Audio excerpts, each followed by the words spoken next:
The Grateful Dead's legendary journey began at Ken Kesey's mesmerizing acid parties. This was the first time that Jerry's band played under their new name, the Grateful Dead.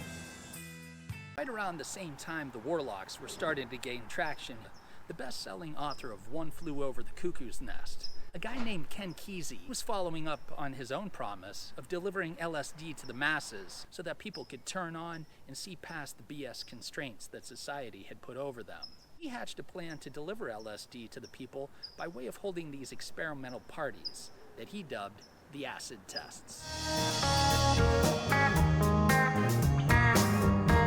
Instead of taking it as a knock, Kesey thought this would be a grand plan, and he invited the Warlocks to become the house band for the acid tests. And as luck would have it, the Warlocks had just been fired from their regular gig at the Inn Room up in Belmont, so their calendar conveniently opened at the exact same time that Ken Kesey was searching for a house band to play his LSD-fueled parties. And it was right here, inside this beautiful Victorian home, where Ken Kesey's second acid test was held. The band of brothers known as the Grateful Dead all stepped inside the spaceship that night and collectively hovered out of 635 St. James Street and pressed down on the gas pedal, rocketing the boys across the universe on a trip they would have never even dreamed possible. They got into that spaceship, and the Grateful Dead never looked back.